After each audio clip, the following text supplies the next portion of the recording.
Hello friends, അപ്പോൾ നോമ്പൊക്കെ എങ്ങനെ പോണ്? അപ്പോൾ നോമ്പൊക്കെ നല്ല ഉഷാറായി പോകുന്നുണ്ട്. ഇപ്രാവശ്യം എന്തോ ഒരു ക്ഷീണവും കാര്യങ്ങളൊന്നും തോന്നണില്ല കേട്ടോ. പിന്നെ നിങ്ങളൊക്കെ കത്തം തീർക്കൽ തുടങ്ങിയാൽ ഞാനിതാ തുടങ്ങി കേട്ടോ. അങ്ങനെ കുറച്ച് ഓതലൊക്കെ കഴിഞ്ഞതിന് ശേഷമാണ് പിന്നെ ഞാൻ അടുക്കളയ്ക്ക് വന്നത് കേട്ടോ. അടുക്കളയ്ക്ക് വന്നപ്പോഴത്തെ ഞാൻ കിറ്റ് കിട്ടിയിരുന്നു. കിറ്റിൽ ഞാൻ ബിരിയാണി അരിയാണ് വിചാരിച്ചിട്ട് എടുത്താൽ ചെയ്യുന്നത്. നോക്കുമ്പോൾ പച്ചരിയാണ്. അപ്പോൾ പച്ചരീൻ്റെ സംശയം തീർക്കാൻ വേണ്ടിയിട്ട് കുറച്ചെടുത്തിട്ട് ഉമ്മാക്ക് കൊണ്ടു കൊടുത്ത്.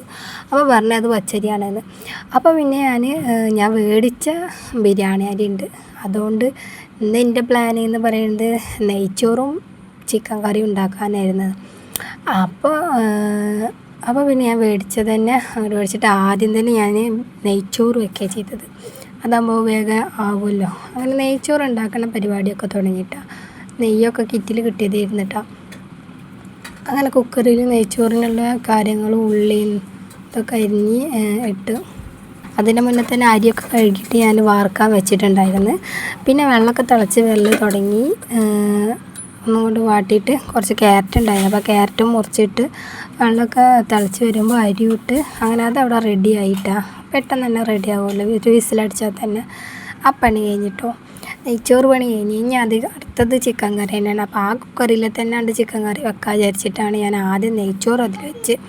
അങ്ങനെ പിന്നെ ചിക്കൻ കറിക്ക് ആവശ്യമുള്ള ഉള്ളിയും തക്കാളിയും പച്ചമുളകും വെളുത്തുള്ളിയും ഒക്കെ റെഡിയാക്കി വെച്ചിട്ടാണ്. അങ്ങനെ ചിക്കനൊക്കെ കഴുകി ഒക്കെ മസാലയൊക്കെ വാട്ടിയതിന് ശേഷം ചിക്കനൊക്കെ ഇട്ട് പിന്നെ ഞാൻ എനിക്ക് ചിക്കൻ ഉണ്ട് എന്ന് കണ്ടപ്പോഴാണ് പിന്നെ ഞാൻ ചിക്കൻ കറി നെയ്ച്ചോറും ആക്കാമെന്ന് വിചാരിച്ചത്.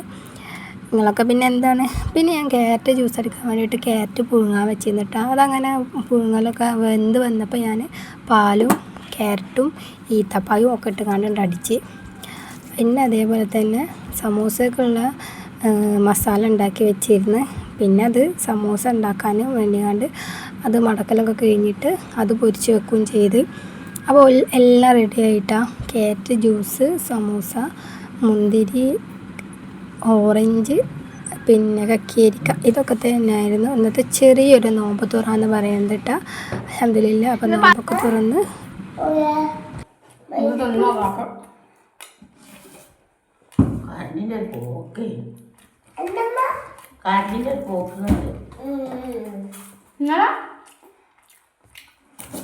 ഈ നോമ്പ്